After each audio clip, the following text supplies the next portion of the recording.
The fact is, we now have in the neighborhood of 32 for sure czars, over half of whom are not confirmed, and most of them, we've never seen their FBI records, but they're long. Now, I mentioned Countrywide earlier. I want to just give you an understanding of the Countrywide program, because with any luck, you're going to see and hear a lot more about it.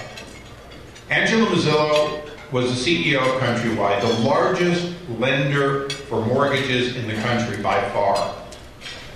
Every day, all over the country, in offices everywhere, they were lending. You paid points, you had closing fees, and you paid a prevailing rate. Wasn't necessarily the most aggressive rate, but they were an aggressive company. They did a good job. That's if you were not the right mayor, the right governor, the right senator, the right House member, or a key staff person who could put something in, or Franklin Raines, who headed one of the GSEs that they were in fact dumping these bad loans on. If you were Franklin Raines, or Chris Dodd, or Senator Conrad, here's what you got. No closing fees, a point or two shaved off, even loans on apartments which they didn't loan on according to their own books. The fact is, what you got was a $100,000 or more over the life of the loan discount if you were important. Now, for all of us in this room, I'm going to tell you, some Republicans took that. There's a Republican staffer in financial services today, still working there, who took those loans. Within 2 weeks, we will have the records and the details of those loans.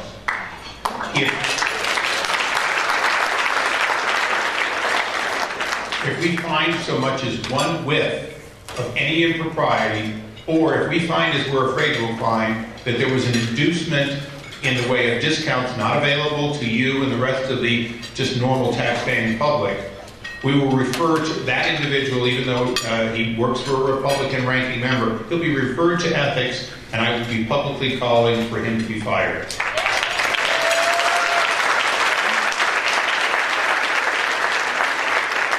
But lest you think this is all a Republican witch hunt, let me make, as you once heard before, one thing perfectly clear. This was a program to influence those who would turn the other way, and the people turning the other way disproportionately were Democrat staffers, Democrat members, and people in government sympathetic to the programs of giving loans to people who were poor, even if there was little or no chance they could really pay it back unless their property skyrocketed. And that's what we're going to uncover. And we're going to uncover it for an important reason. The Democrats happily tell you about the greed of people who got big bonuses and made a lot of money. They blame Wall Street. They blame the Bush administration. Matter of fact, they blame everybody except, in fact, government programs that mandated that people who could not and should not get loans got them. And people who should get loans on a very minimal house got a bigger house, a better house. We, in fact, the government, induced people to go too far into debt, whether they were moderate in income, relatively poor, or even middle class. We, the government, are responsible for the collapse that you're paying for today more than anybody else, and that's the corruption we're going to get to the bottom of.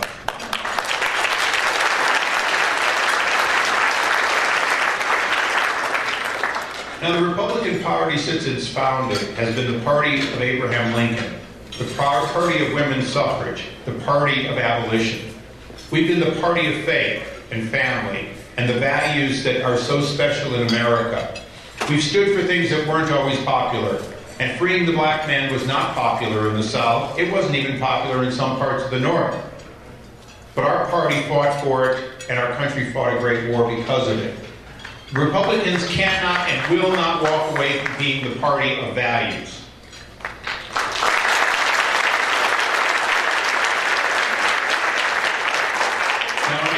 Republicans, particularly to the state and the county parties, it's pretty easy to talk about specific values, and we could pick some of the hot button issues of the day.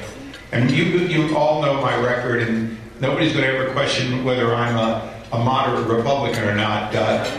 Even the conservatives are afraid to, and I'll call them moderates. But the fact is, when we retake the majority, it's not going to be about the left, the right, the middle on social issues. The Republican Party of the House of Representatives is going to be about the most important part of our values, of our family values.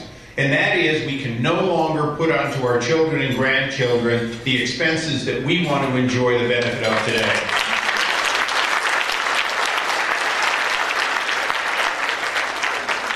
Now, I intend on being a proud member of the Grand Old Party for the rest of my many, many days. And if that means I've got to push the Grand Old Party to be the Grand New Party, I'm going to do it.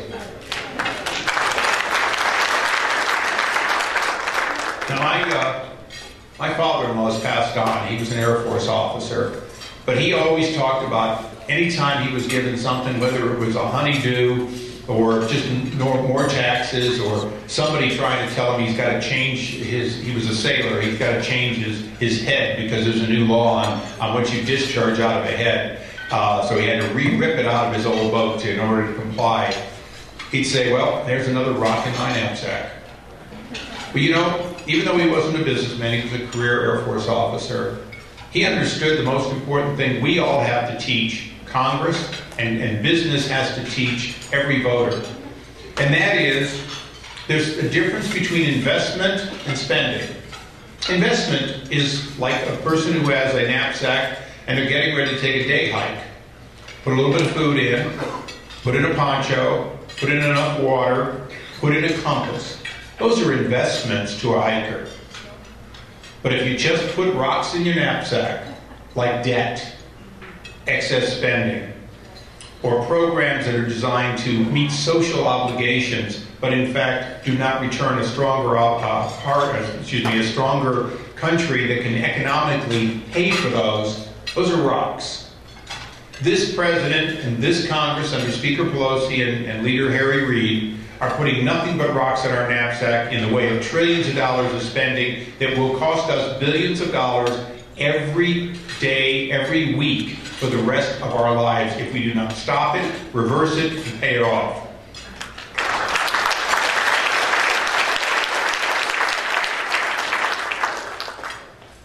One of the principles of the Republican Party that is often missed is whether or not we're compassionate.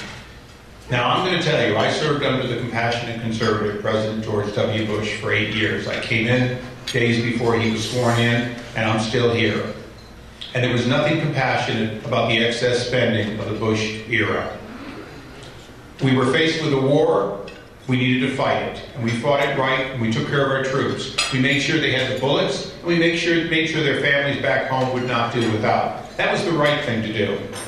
But during that war, which is now, thank God, somewhat winding down, I guess it depends on what the president decides in a couple of weeks or months, but assuming that as planned, the success of our allowing Iraq to plot their own destiny, raise their own military, and protect themselves both internally and, in the case of Iran, externally, we will soon have most of our troops out. But we made one critical mistake during that time. Ken wasn't an appropriator, he was on armed services, so he was the backbone of the program to make sure our military got what they needed. But we made a mistake during that time, and that was we didn't tell the American people the truth as we did in World War II. You know what? There were sacrifices to be made to make America safe. For every dollar spent in the military and in Homeland Security and setting up the TSA, we're going to have to take at least some of it out of current expenses. We're going to have to take some of it out of programs that'd be nice to have. We didn't do that. Just the opposite. We passed program after program. We're going to have to undo that. We're going to have to explain to the American people it's not compassionate to spend your grandchildren's money. It's not compassionate to have programs that ultimately are not paid for. Now, Speaker Pelosi loves to use the word pay-go. And I want you to understand there's got to be a difference between their view of pay-as-you-go and ours. The Democratic view of pay-as-you-go, particularly in the case of health care, is pretty easy to understand. The more you tax, the more you pay for your growth in programs.